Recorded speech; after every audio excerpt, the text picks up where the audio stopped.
Hello student, myself Kaushalan, welcome to bio science study. आज हम बात करने वाले हैं रासायनिक अभिक्रियाओं के प्रकार के बारे में। जैसा कि आप जानते हैं, इसके पहले वाले वीडियो में हमने रासायनिक अभिक्रियाओं के बेसिक कॉन्सेप्ट के बारे में बात किया था। अगर आप देखें तो हाई स्कूल यूपी बोर्ड के नजरिए से काफी इम्पोर्टेंट टॉपिक है ये, तो प्लीज इसको जरूर पूरा वीडियो देखिएगा। अगर आपको ये पूरा वीडियो अच्छा लगता है तो please like and share the video. हम सबसे पहले स्टार्ट करते हैं इसको 3 कैटेगरी के आधार पर। ये कैटेगरी हम डिवाइड कर रहे हैं इनमें होने वाले प्रोसेस के आधार पर। इसमें से सबसे पहली कैटेगरी हम डिवाइड कर रहे हैं। ये हमारी कैटेगरी है उत्पाद के आधार पर। किसी भी रासायनिक अभिक्रिया में उत्पाद हमें कितने प्रकार से मिलते हैं उसके आधार पर हम इसको डिवाइड कर रहे हैं।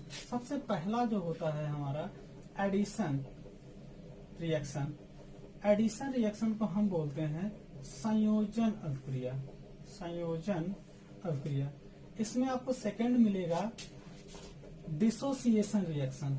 डिसोसिएशन रिएक्शन डिसोसिएशन रिएक्शन को हम बोलते हैं वियोजन अभिक्रिया। वियोजन अभिक्रिया के बाद हमारा थर्ड आता है डिस्प्लेसमेंट रिएक्शन। डिस्प्लेसमेंट रिएक्शन, जिसको हम कहते हैं विस्थापन अभिक्रिया। विस्थापन अभिक्रिया विस्थापन अभिक्रिया के बाद आपका 4th नंबर पे जो इसकी कैटेगरी होती है उसमें आपको मिलेगा double displacement. Double displacement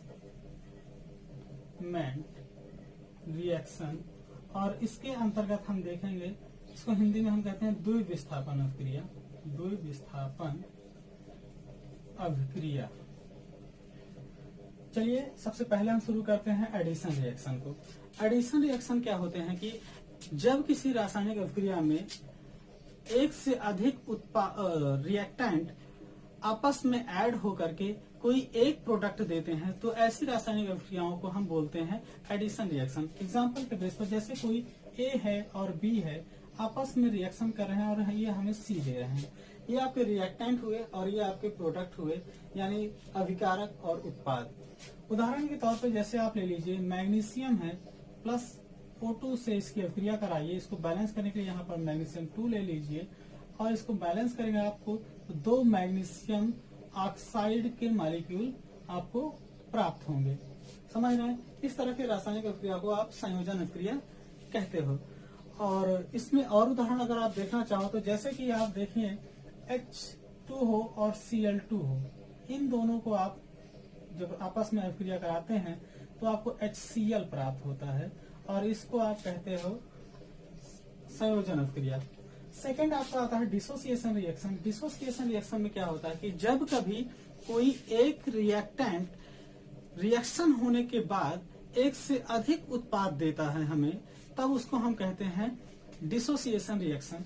dissociation reaction में क्या हो सकता है, जैसे कि मान लीजिए हमारे पास कोई ए था और जब अभिक्रिया कंप्लीट हुई तो ये हमें B प्लस C दे दिया, या फिर हो सकता है B प्लस C और D मिल गया, एक से अधिक, मतलब 2 या 2 से अधिक हमें उत्पाद मिलेंगे, तब उसको हम डिसोसिएशन रिएक्शन कहेंगे।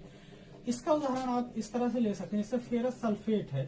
फेरस सल्फेट के 2 मॉलिक्यूल हम ले रहे हैं और इसको हम हीट कर रहे हैं।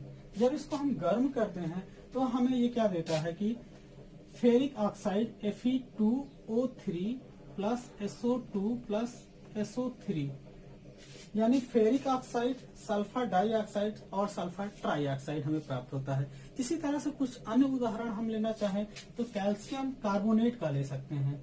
कैल्शियम कार्बोनेट को अगर हम देखें तो जब इसको हम हीट करते हैं, कैल्शियम कार्बोनेट को, ये सॉलिड स्टेट में पाया जाता है, इसको जब हम हीट करेंगे तो ये calcium oxide plus carbon dioxide के रूप में टूट जाता है। समझ रहे हैं आप? तो ये भी एक उदाहरण हो गया डिसोसिएशन रिएक्शन का। अब हम बात करने चल रहे हैं विस्थापन अभिक्रिया यानी डिस्प्लेसमेंट रिएक्शन। डिस्प्लेसमेंट रिएक्शन में क्या होता है कि जैसे मान लीजिए कि हमारे पास 2 रिएक्टेंट हैं, दोनों रिएक्टेंट के अवयव में से किसी एक रिएक्टेंट का अवयव किसी बगल वाले या दूसरे रिएक्टेंट से डिस्प्लेस हो जाए, तो उस स्थिति में उसको हम कहते हैं डिस्प्लेसमेंट रिएक्शन। और ये डिपेंड करता है किसी दोनों रिएक्टेंट में से कोई एक रिएक्टेंट मोर रिएक्टिव होता है, इस कारण से इस तरह की रासायनिक अभिक्रियाएं हमको देखने को मिल जाती हैं। एग्जाम्पल के बेस पर जैसे हम इसमें देखें, जैसे मान लीजिए A प्लस BD है हमारे पास, और अभिक्रिया होने के बाद हमें मिल जाए AB प्लस B। और एग्जाम्पल इसमें ले सकते हैं आप, जैसे कि जिंक है, जिंक की अभिक्रिया अगर हम करा दें HCl से, तो आपको पता होना चाहिए कि जब भी इससे इसकी अभिक्रिया होती है तो हमें प्राप्त होता है zinc chloride, ZnCl2 plus H2 gas के रूप में रिलीज हो जाता है। समझ रहे हैं आप? अब बात आती है डबल डिस्प्लेसमेंट रिएक्शन। विस्थापन अभिक्रिया का एडवांस वर्जन आपका डबल डिस्प्लेसमेंट रिएक्शन होता है। डबल डिस्प्लेसमेंट रिएक्शन के अंतर्गत आपको ये देखने को मिलेगा कि दो रिएक्टेंट होंगे, दोनों रिएक्टेंट परस्पर जब अभिक्रिया करेंगे तो उनके जो अवयव होते हैं, कंपोजिशन मॉलिक्यूल होते हैं, वो आपस में डिस्प्लेस हो जाएंगे, एक दूसरे से मतलब रिप्लेस हो जाएंगे, कहने का मतलब होता है एक्सचेंज हो जाएंगे। जैसे कि मान लीजिए A है, B है प्लस C और D है, ये आपस में जब अभिक्रिया करें तो ये बना लें AC प्लस BD। इस तरह की रासायनिक अभिक्रिया आपको देखने को मिलेगी। इसमें अगर हम उदाहरण लेते हैं तो जैसे एथिल ब्रोमाइड है, एथिल ब्रोमाइड, इसकी अभिक्रिया जब आप करा दीजिए सोडियम हाइड्रोक्साइड से, तब आपको देखने को मिलेगा ये मेथेनॉल बना लेते हैं, मेथेनॉल, और इसके साथ साथ आपको प्राप्त हो जाएगा सोडियम ब्रोमाइड, सोडियम ब्रोमाइड। समझ रहे हैं आप? इस तरह से तीन तरह की रिएक्शन, एडिशन रिएक्शन जिसमें क्या होता है कि दो अभिकारक परस्पर संयोग करके एक उत्पाद बनाते हैं। फिर था आपका डिसोसिएशन रिएक्शन जिसमें एक रिएक्टेंट होगा और एक से अधिक प्रोडक्ट होंगे आपके। थर्ड है आपका विस्थापन अभिक्रिया जिसको हम डिस्प्लेसमेंट रिएक्शन कहते हैं।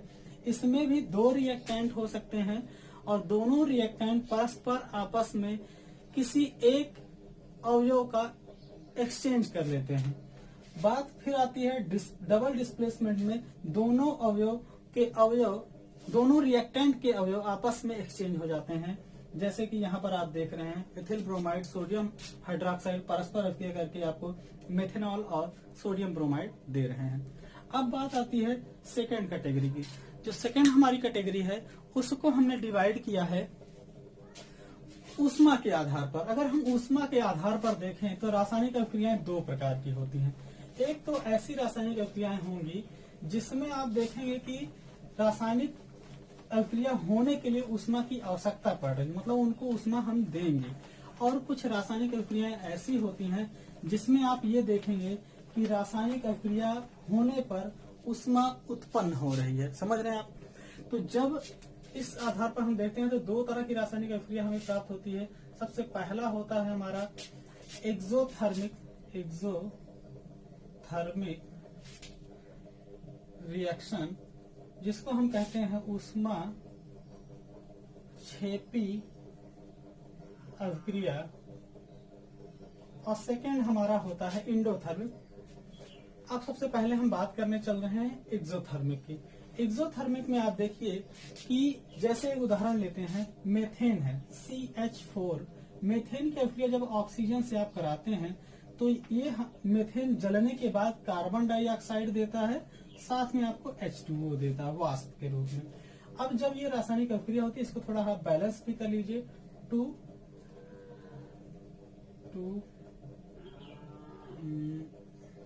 ठीक। अब यहाँ पर ऊष्मा हमें प्राप्त होती है। समझ रहे हैं आप? तो इस तरह की रासायनिक अभिक्रियाओं को हम बोलते हैं ऊष्मा क्षेपी। आप देख रहे हो कि यहाँ पर ऊष्मा मुक्त हो रही है। तो जब एग्जाम में आपसे क्वेश्चन पूछा जाता है तो वहां पर दिया रहेगा कि निम्नलिखित में से रासायनिक अभिक्रिया है, ऊष्मा क्षेपी अभिक्रिया है, तो उसके आपको ये देखना होगा, रासायनिक अभिक्रिया दी गई होती है, केवल आपको ये देखना है कि वहां पर प्लस है। अगर प्लस रहेगा तो वो ऊष्मा क्षेपी अभिक्रिया होगी, निश्चित है। सेकेंड आपका हो जाता है इंडोथर्मिक अभिक्रिया, इंडोथर्मिक रिएक्शन। इसको हम बोल देते हैं उष्मा शोषी अभिक्रिया। उष्मा शोषी अभिक्रिया। उष्मा शोषी अभिक्रिया के अंतर्गत अगर हम देखें तो ऐसी रासायनिक अभिक्रियाएं होती हैं जिसमें अगर हम देखें तो उन रासायनिक अभिक्रियाओं को प्रोसीड करने के लिए हमको हीट एनर्जी देनी पड़ती है। तो ऐसी रासायनिक अभिक्रियाओं में अगर आप देखें, उदाहरण ले सकते हैं जैसे कि कार्बन है, ये जब सल्फर से अभिक्रिया करता है तो हमें देता है कार्बन डाइसल्फाइड।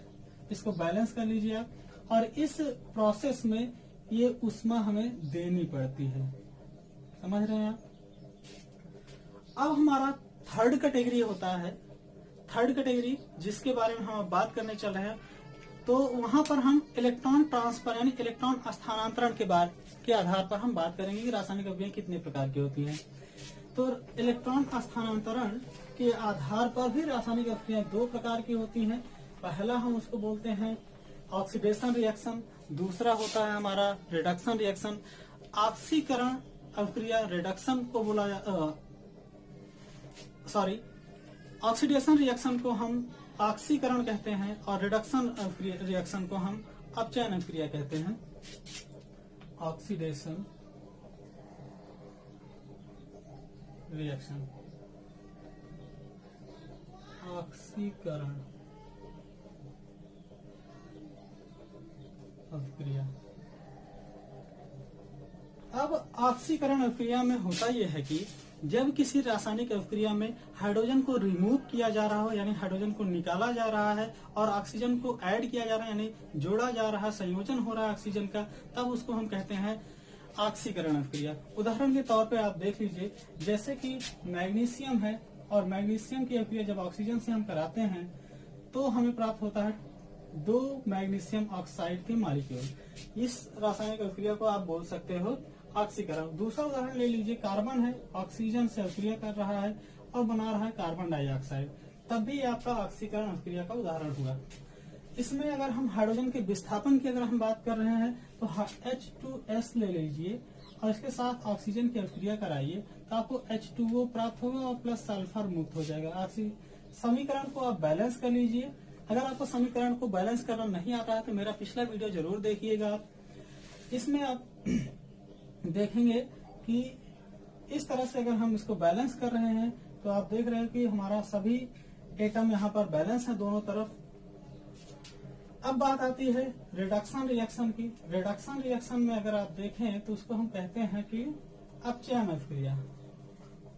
अपचयन अभिक्रिया ऑक्सीकरण अभिक्रिया की बिल्कुल विपरीत होती है। अब इसमें क्या होगा, हाइड्रोजन का एडिशन होगा यानी हाइड्रोजन का संयोजन होगा और ऑक्सीजन को रिमूव किया जाएगा। तो ऐसी रासायनिक अभिक्रियाओं को हम रिडक्शन रिएक्शन कहते हैं। जैसे ये मान लीजिए कॉपर ऑक्साइड है और इसकी अभिक्रिया हम करा दे रहे हैं H2 से यानी हाइड्रोजन गैस से।